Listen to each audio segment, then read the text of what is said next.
누가복음 1장 1절은 우리 중에 이루어진 사실에 대하여 누가가 말씀을 기록하고 있다고 시작하고 있습니다.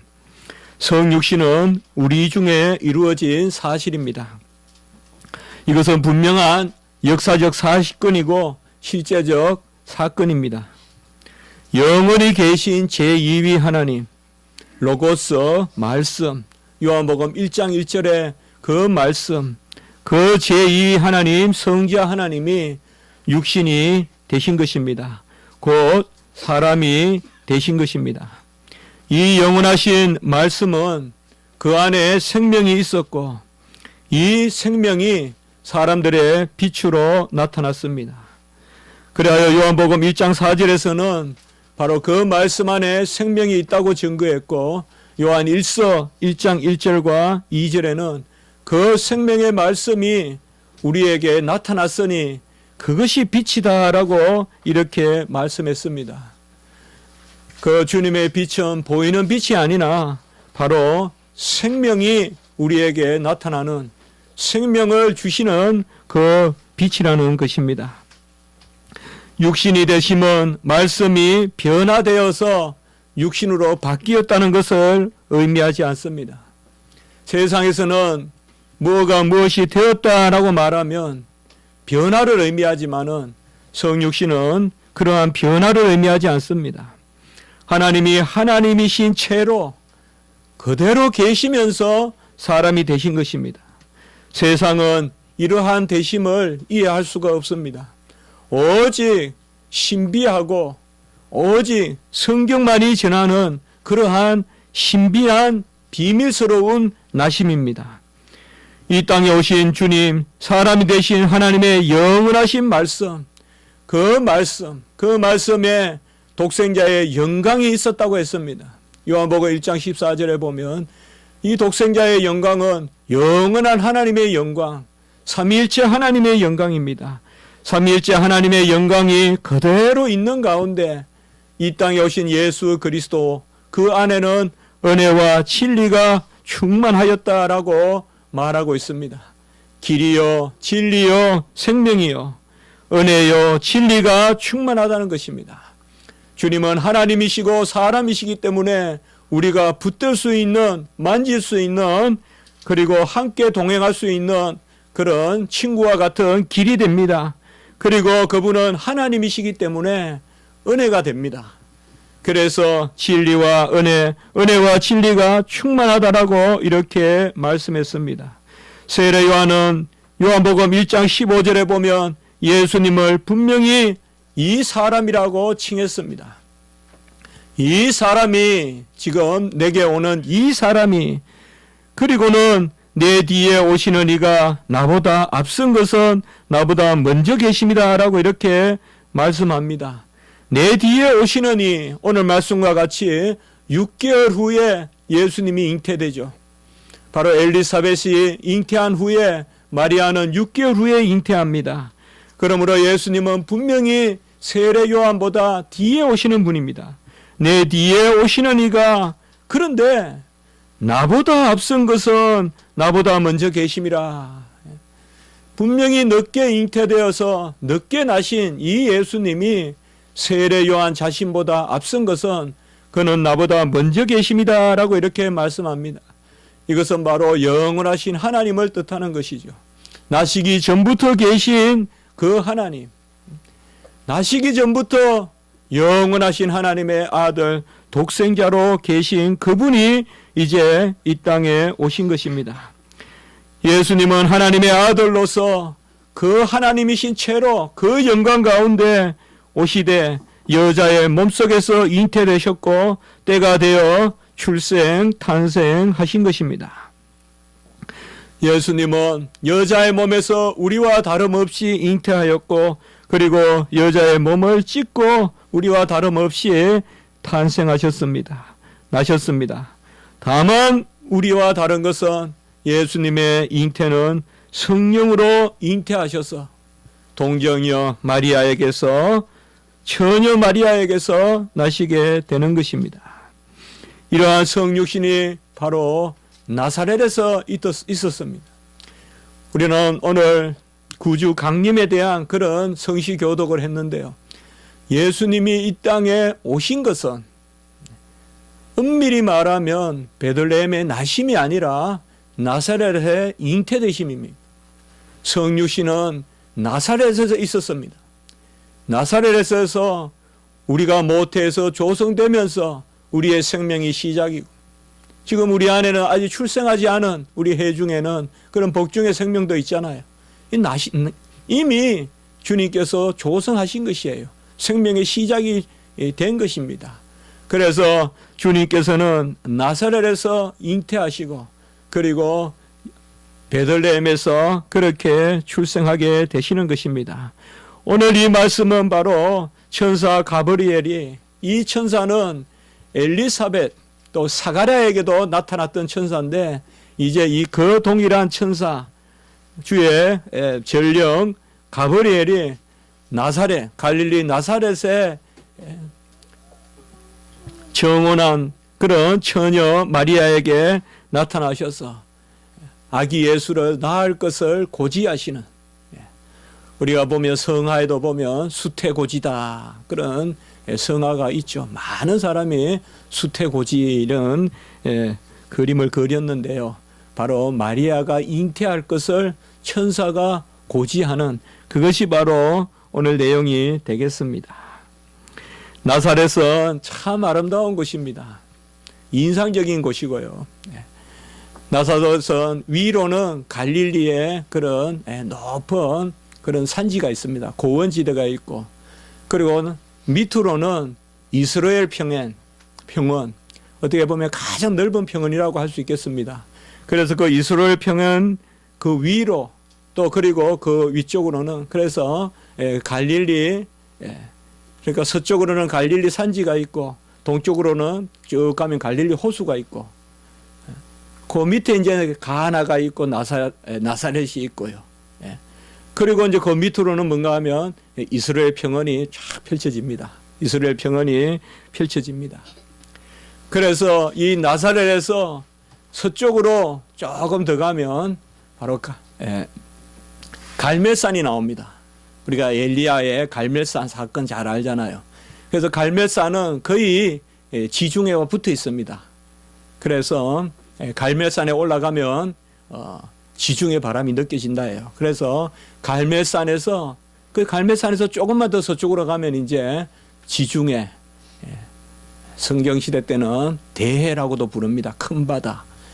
그 지중해가 있습니다. 그 당시에는 더 큰 태평양, 대서양, 인도양을 알 수가 없으니까 지중해가 가장 큰 바다라고 생각한 거죠. 그래서 대해가 있죠. 그리고 또 오른쪽으로, 그래서 동쪽으로 가면 무슨 산이 있는가 하면 다볼산이 있습니다. 다볼산. 우리가 다볼산이라면 누굽니까? 바로 여사사 드보라가 장군 바락과 함께 가나안의 왕 야빈을, 하소랑 야빈을 물리치는 것이죠. 그 다볼산이 이제 또 동쪽으로 있습니다. 그래서 다볼산과 동쪽으로는 다볼산, 그리고 서쪽으로는 갈멜산, 위쪽으로는 갈릴리의 고원, 그리고 아래쪽으로는 이스라엘 평원, 그 중간에 아주 평화롭게 자리 잡고 있는 곳, 그래서 생명력이 넘치는 곳, 그곳이 바로 나사렛입니다. 여러분들께서 여행가 보시면 알겠지만은 나사렛은 그저 평지만도 아니고 조금 이렇게 제 인상으로는 도시가 이렇게 청계같이 되어 있어요. 언덕에 이렇게 참 아름다워요. 정말 아름다워요. 그 아름다운 그 나사렛 도시거든요. 거기서 이제 조금 더 가면 가나, 최초의 기적을 일으킨 가나라는 곳도 또 역시 아름답고요. 그런 나사렛, 아가스의 무대라고도 볼 수 있겠어요.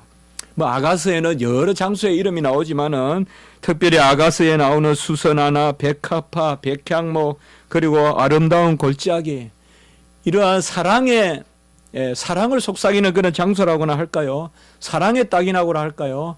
이곳이 나사렛이라고 할 것입니다. 어떻게 보면 하나님이 가장 아름답게 이스라엘 땅에 숨겨놓은 곳이라고도 볼 수가 있습니다. 이곳이 바로 나사렛 땅입니다.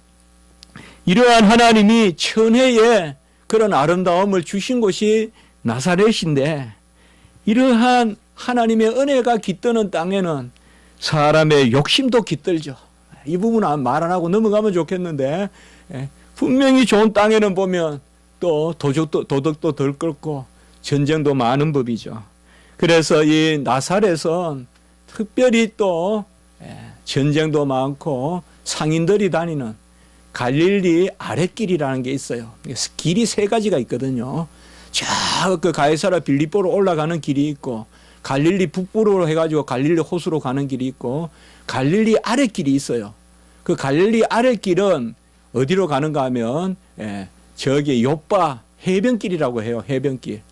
저 남쪽 요빠 그쪽에서 쭉 올라와가지고, 이게 이제 애굽이 전쟁 때마다 이 길을 타고 올라와요.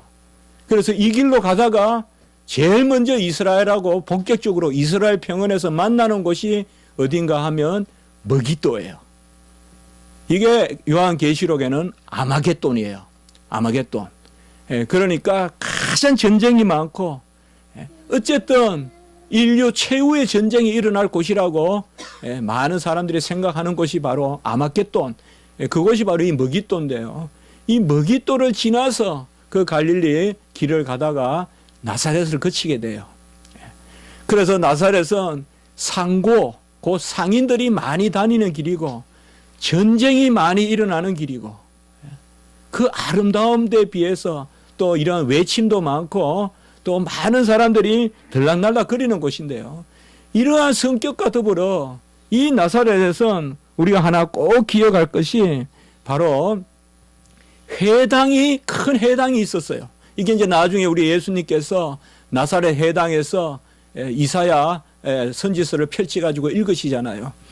그 회당이 있고, 이 나사렛에는 24반열의 제사장 지파들이 제비를 뽑아서 예루살렘 성전을 섬기러 올라갈 때 모이는 집합소라는 곳이 있어요.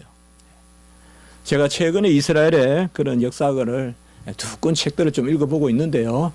그런 것을 보면서 제가 조금 오늘 말씀을 더 드리는 것입니다. 그래서 이 나사렛에서는 종교에도 중심지예요. 종교의 중심지가 돼요. 그래서 우리가 24반열, 그 24반열 중에 제비 뽑아서 성전에 들어가서 바로 아기를 낳으리라는 고지를 받은 사람이 누구예요? 사가라잖아요. 세례 요한의 아버지. 그 사가라도 시골에서 올라온 사람이에요. 그런데 전부 그 예루살렘 근처에만 살던 사람이 아니란 말이에요. 그 성전을 수종도는 바로 제사장이 모여서 이제 반열이 뽑히면 모여서 준비하던 곳이 바로 이 나사렛에 있었습니다. 왜 이렇게 제가 길게 나사렛을 소개하는가 하면, 이 나사렛의 성격을 보면 우리 예수 그리스도의 행적이 좀 보여요. 예수님이 나사렛에서 자라시잖아요. 그래서 나사렛 예수고, 나자렌, 영어로 나자렌 이러면 나사렛인 예수라고 불리시는데, 왜 예수님을 나자렌이라고 부를까요? 물론 나시린이라는 이름하고도 관계가 돼요. 구약의 나시린과 나사렛하고 연결이 되기도 해요. 또 그런 것도 있지만, 나사렛이라는 것은 아주 세상과 밀접한 곳이에요. 어떻게 보면. 그러면서도 거룩한 곳이에요. 예수님이 이 땅에 오신 모습을 우리가 좀 바라볼 수가 있어요. 예수님은 세상을 등진 어떤 그러한 소위 세속적인 종교가로 오신 게 아니에요. 이 땅 안에 계시면서 거룩한, 바로 이 나사렛은 예루살렘을 향하는 곳이에요. 예루살렘에 가서 제사를 드리는 제사장, 그 제비를 뽑은 반차를 쫓아서 제사장 직분을 감당해야 될 사람들이 나사렛에서 모여서 그 집합에서 있다가 예루살렘에 가는 곳이에요. 이것은 어떻게 보면 예수님이 나사렛에서 그의 삶을 준비하시고 드디어 공생애를 갈릴리로 먼저 가시고 이제 호수로 가세요.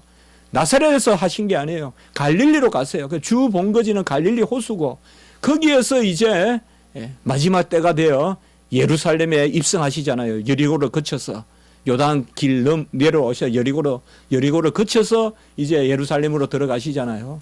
이것을 보면 하나님의 오묘한 섭리가 있는 것입니다.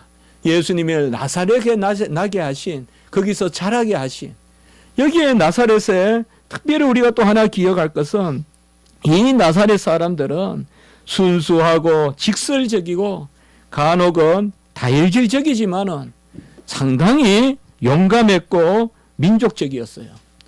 그래서 이스라엘의 많은 반역 사건이나 이런 것들이, 그래서 로마 사람들이나 이런 사람들이 상당히 다루기가 힘들었던 민족이 바로 이 나사렛 주변에 또한 사람들이었다고 합니다.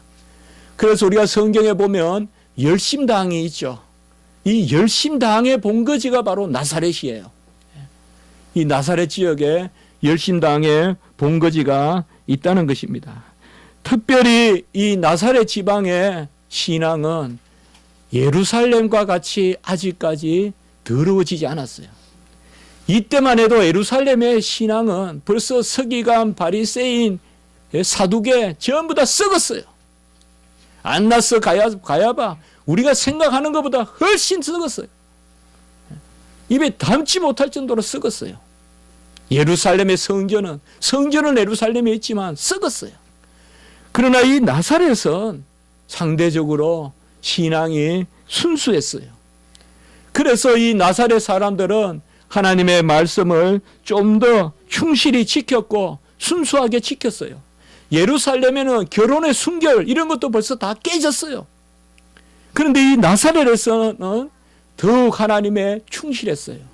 그래서 나사렛에서 정혼한 요셉과 마리아는 아주 충실하게 순결의 의무를 지키고, 그리고 아직 약혼은 했지만 결혼하지 않았기 때문에 이 둘은 아주 하나님의 말씀대로 성결함을 지킨 것이에요.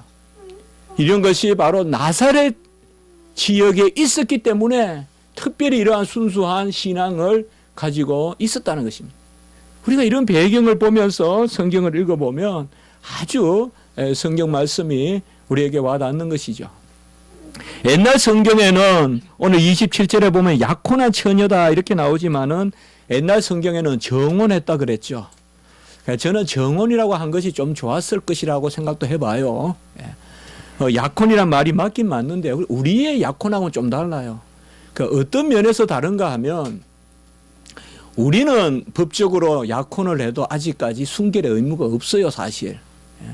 그래서 약혼을 해서 다른 남자, 다른 여자를 또 이렇게 만난다고 해서 또 부정하다고 해서 간통 이렇게는 할 수가 없죠.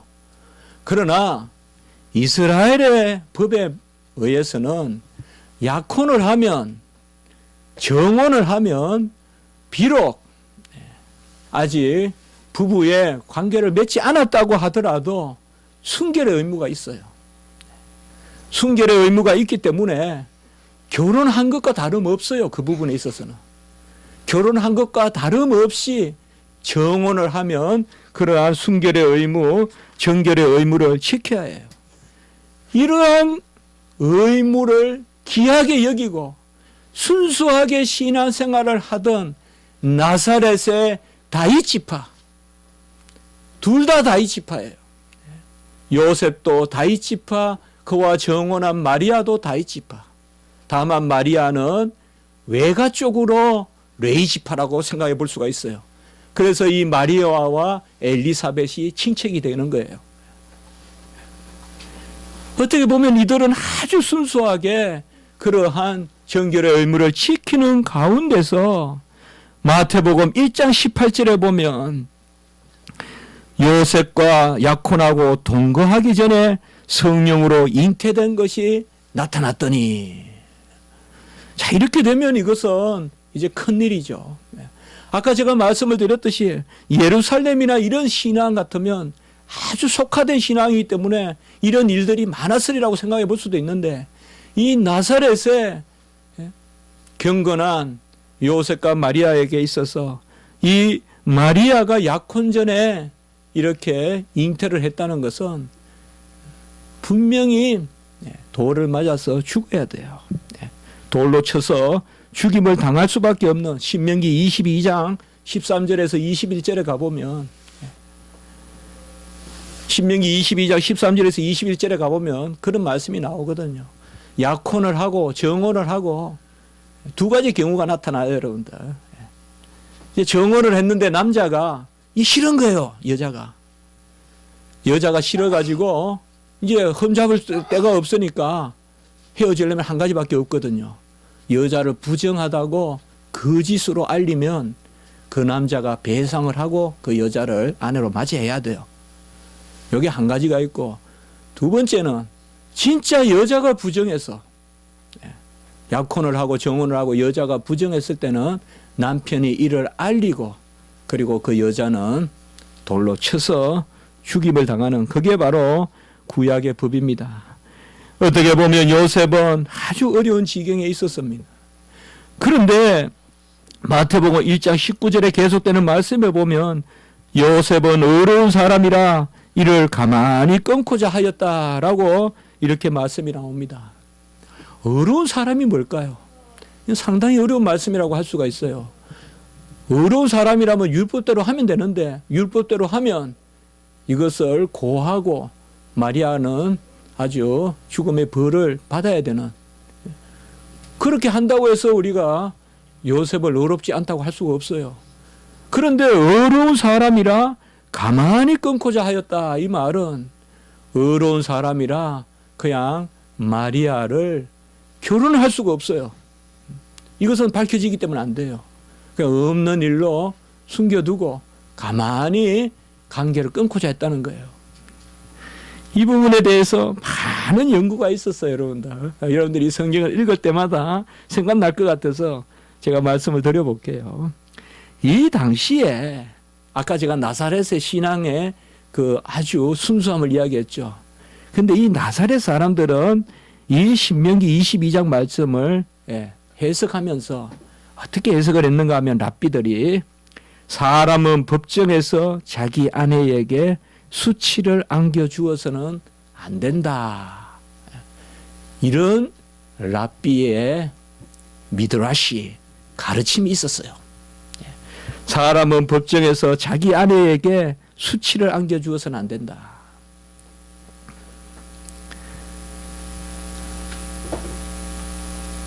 아마 이 말씀에 따라서 요셉은 아내를 수치스럽게 하지 않으려고, 수치를 안겨주지 않으려고 가만히 끊고자 했다. 이렇게 생각해 보면 요셉은 목수지만은 상당히 말씀에 깊은 이해가 있었다고 볼 수가 있어요, 우리가요. 그래서 아기 예수 그리스도가 어릴 때부터 지혜와 키가 자라갔는데 그 당시에는 세계 어디보다 발달한 게 이스라엘은 학교예요. 학교가 있었어요. 그 예수님은 분명히 지방의 학교에 다니셨어요. 그 학교는 율법을 가르치는 학교죠. 그러한 바깥에서 학교에서 배우셨고, 요새 많은 이야기가 구약에 학교 이야기도 나오는데요. 분명히 여기 나사렛에도 학교가 있었어요. 거기에서 예수님이 우리가 배웠다고 볼 수 있고, 그리고 요셉도 말씀을 깊이 받아들이고 이해했던 사람이다. 그래서 어려운 사람이라 가만히 끊고자 했다.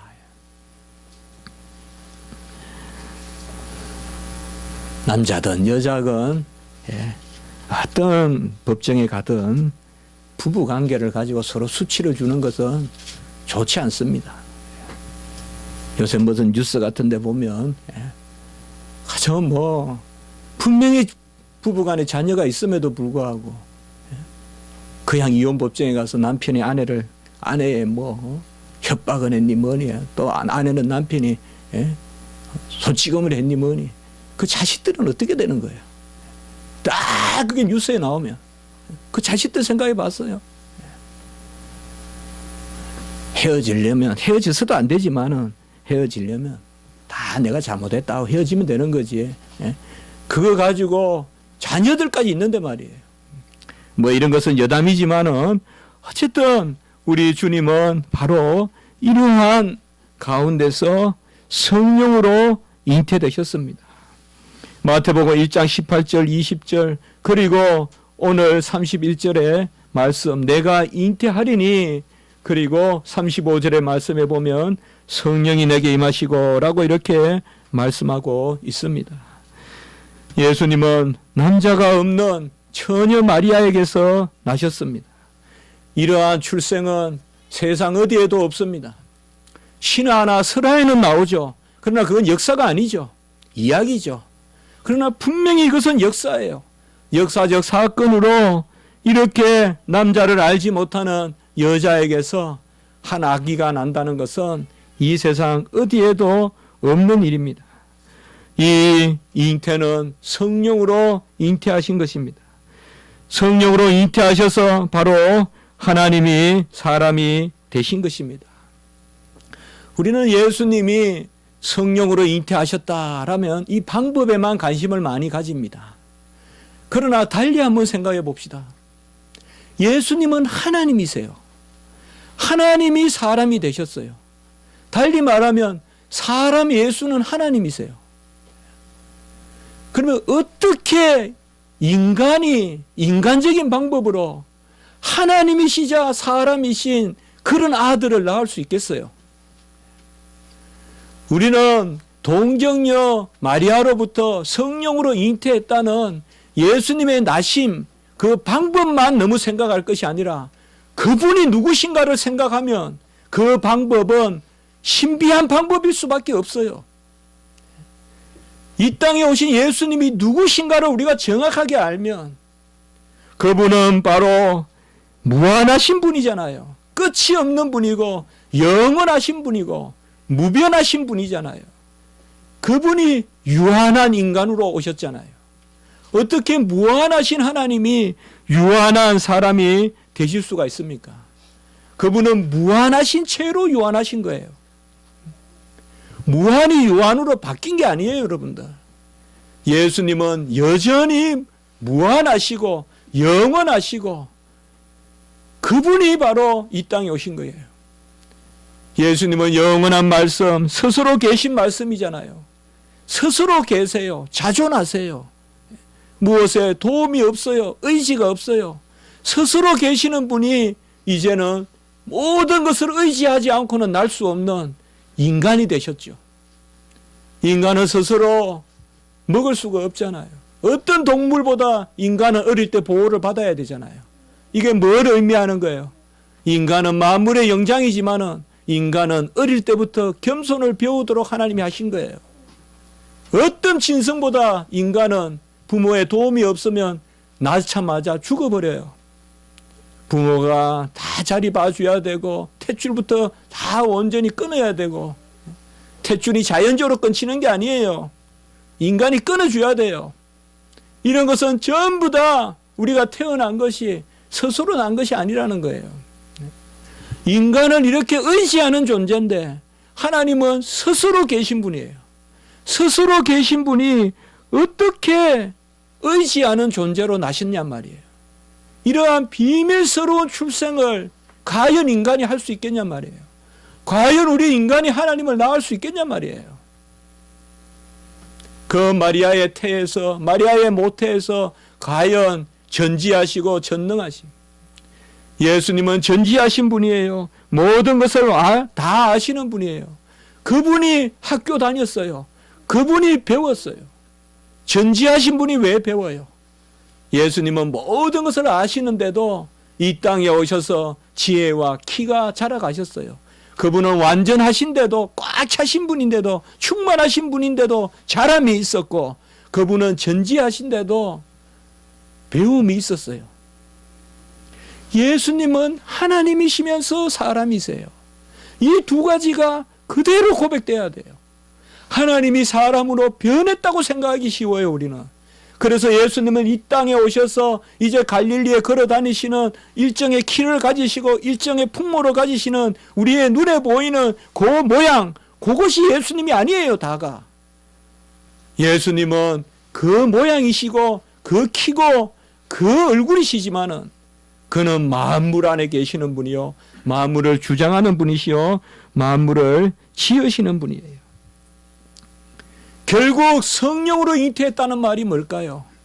성삼위 하나님. 어렵게 생각할 거 없어요. 이러한 하나님이시자 사람이신 분은 오직 하나님으로부터만 나실 수 있어요. 성령의 역사로 나시는 것이죠. 하나님은 성령으로 일하시잖아요.